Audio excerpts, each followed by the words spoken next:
Hello and welcome to the BetHelper betting preview. Today's game we're going to be looking at is Slovenia versus England, and it's the final group game in Group C, scheduled for Wednesday, the 23rd of June at 3 p.m. The other game in that group, USA versus Algeria, is also kicking off at the same time. The venue for this one is Port Elizabeth, so we're going to be at sea level here. Looking at the Asian handicap markets, the handicap is England giving up 1.25 goals, while Slovenia are gaining 1.25 goals. Slovenia have actually drifted at this level. They were at 1.94, they're now to 2.05, so a bit of a drift there on them.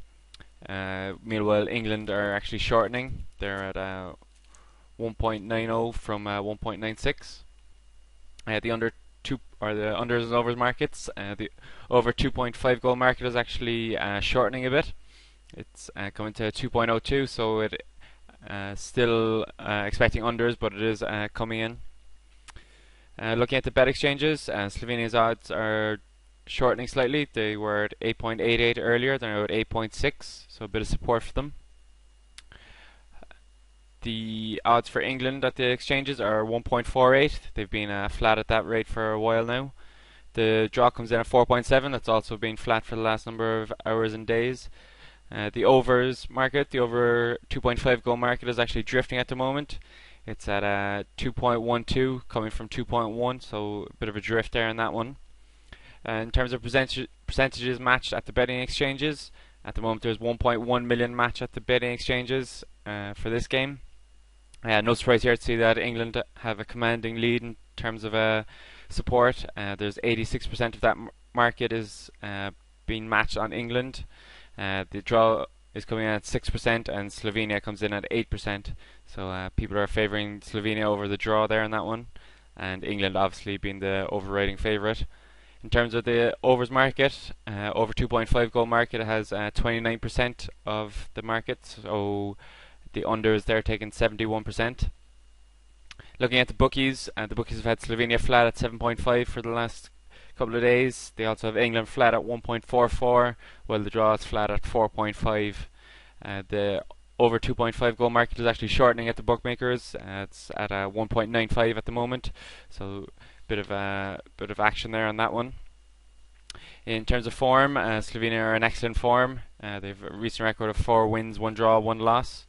One of those draws was their 2-all draw against USA, where they were 2-0 up, where they gave away the lead to the American fight.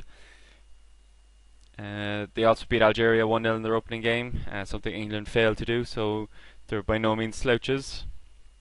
Looking at England's form, it is weakening slightly. They've 3 wins, 2 draws and 1 loss in their last 6 games.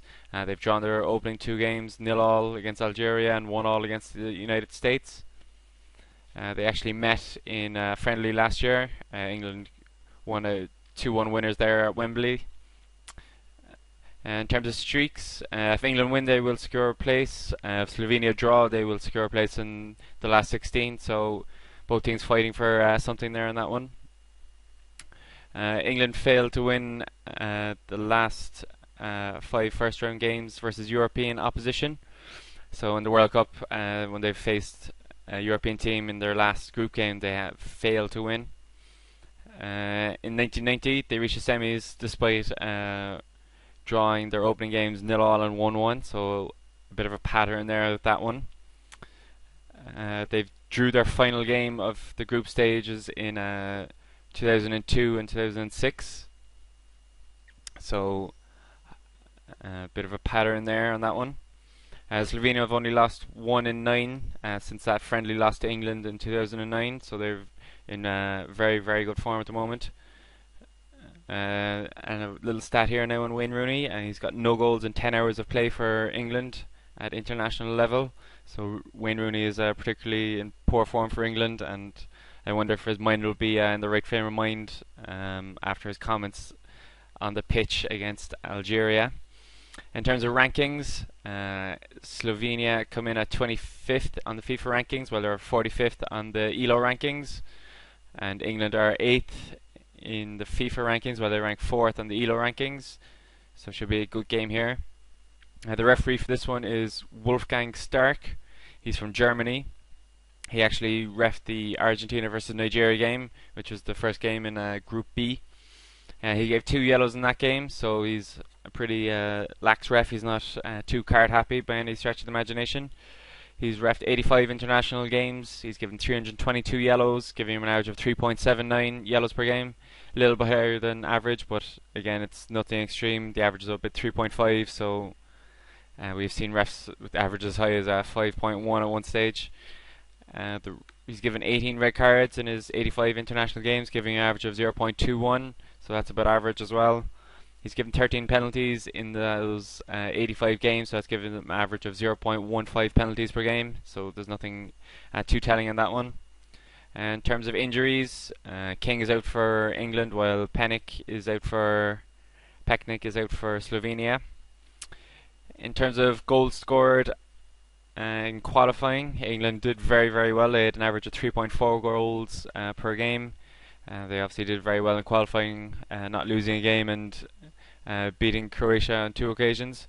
They only conceded 0.6 goals per game in qualifying, so they have a very good defensive record. They haven't let in too many goals in this World Cup, but they also haven't scored very many, with only 1 goal scored, 1 goal conceded so far in 2 games.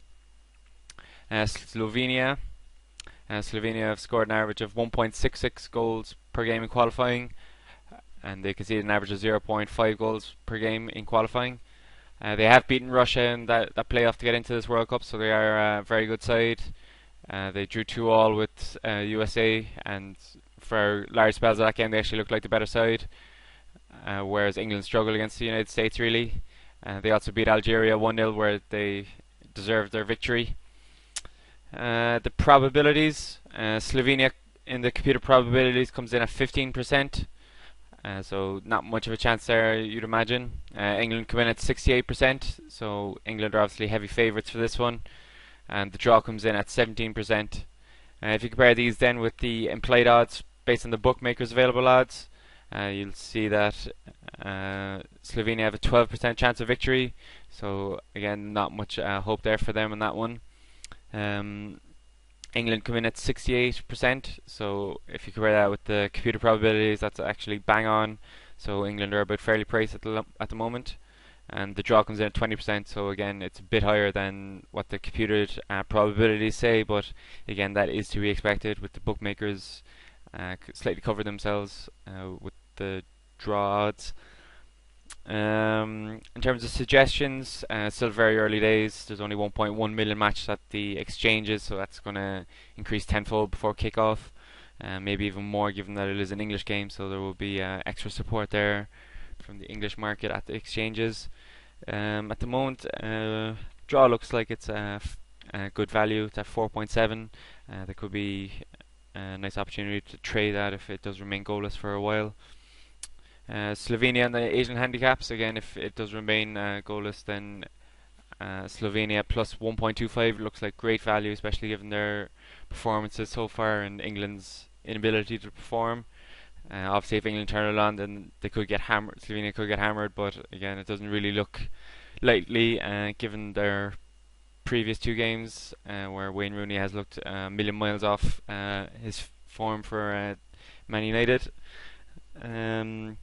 Fancy there to be goals in this one. I saw Slovenia and the US drawing 2-2, so with both teams needing a result from this game, then it could be quite an interesting encounter. So maybe looking to the over goals. At the moment, the over 2.5 goal market in Asia is shortening, so we'll monitor that over the next 24 hours.